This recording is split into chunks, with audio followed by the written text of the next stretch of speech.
Hello दोस्तों, हर हर महादेव। तो आज मैं आप लोग को बताने वाली हूँ कि प्रतिदिन की पूजा कैसे करें, और वो भी बिल्कुल साधारण तरीके से। ठीक है। हम रोज़ तो पूरा ये नहीं कर पाते हैं, तो वैसे तो पर्व त्यौहार पे ही भारी तरीके से करते हैं पूजा, लेकिन रोज़ हम प्रतिदिन की पूजा जल्दी से पूजा कैसे करें वो हम इस वीडियो में बताते हैं आपको। ठीक है। तो सबसे पहले तो आप जल चढ़ा दीजिए। जो भी आप जल चढ़ाती हैं उसमें हल्का सा गंगा जल को फेंट लीजिए और डाल दीजिए ऊपर से। और पहले आपको गंगा जल लेने के बाद आपको पानी नहीं लेना है। जो लोटा है, लोटा में पहले तो आपको पानी लेना है, जल उसमें भरना है और उसके बाद आपको उसमें थोड़ा सा गंगा जल की मात्रा डालना है। ठीक, तो ही जल शुद्ध होता है, पवित्र होता है। उसके बाद आप चंदन का टीका लगा दीजिए। जितने भी पुरुष में हैं लोग उनको आप चंदन का टीका लगा दीजिए। और जितनी महिलाएं हैं, महिलाओं को आप जो देवी लोग में हैं, तो देवी लोग में आप सिंदूर का टीका लगा दीजिए। और जो जेंट्स लोग में हैं तो उनको आप चंदन का टीका लगा दीजिए। और हाँ, इसके पहले आप क्या कीजिए, अगर आपके घर में लड्डू गोपाल है, आपने लड्डू गोपाल को रखा है, तो आप उनको स्नान कराइए। और जितनी आपकी समय है, जितनी आपकी समर्थ है, अब तो इतनी भाग दौड़ भरी ज़िंदगी में हमें 2 घंटा 2.5 घंटा तो पॉसिबल नहीं है पूजा करना। तो मैं तो बस उनको हल्का सा स्नान करा देती हूँ और स्नान करा करके उनका वस्त्र बदल देती हूँ और फिर भोग लगा देती हूँ। ठीक है। और आपकी जैसी सामर्थ्य, जैसी आपकी इच्छा, तो आप वैसा कर सकती हैं। और उसके बाद सारे देवी देवता को टीका लगा दीजिए। ठीक।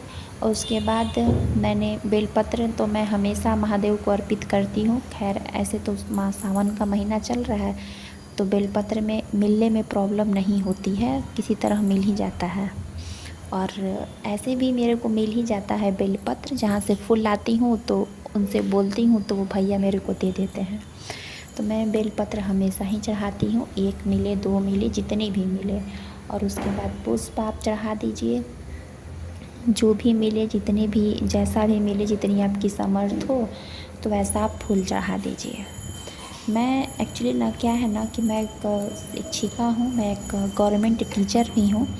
तो इस वजह से मेरे को टाइम पे स्कूल भी जाना होता है और नाश्ता भी देना पड़ता है, बनाना पड़ता है। बच्चों लोग को रेडी भी करना पड़ता है। मेरे 2 बच्चे भी हैं, एक बेटा है और एक बेटी है। तो उन दोनों को तैयार करो, वो काफ़ी अभी छोटे हैं, 4-5 साल के ही हैं।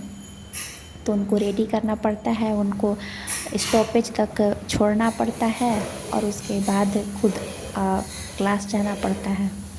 तो आप समझ सकती हैं कितनी प्रॉब्लम है।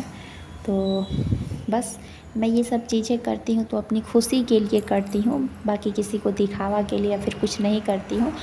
और मेरे पास ज़्यादा सुविधा भी नहीं है।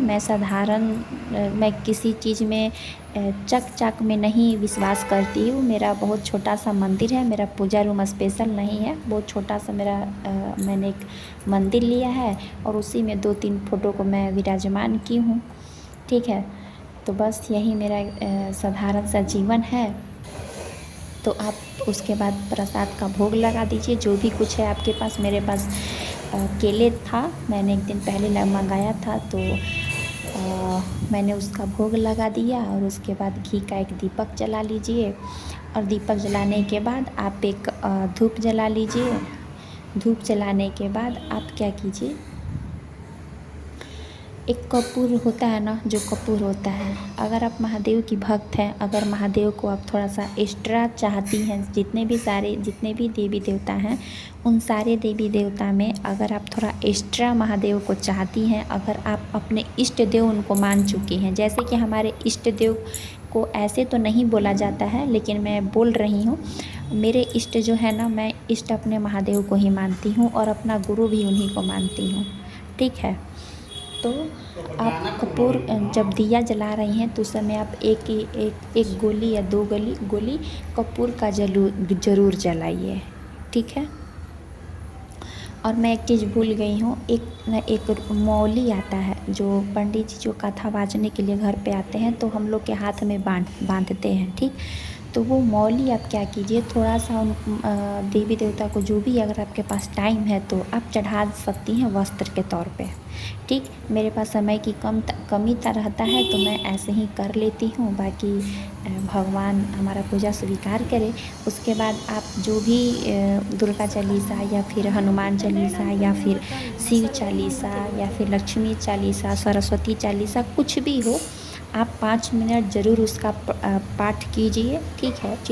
जितना ही समय है उसी में आप किसी समय निकाल के आप किसी भी भगवान का एक पाठ ज़रूर कीजिए।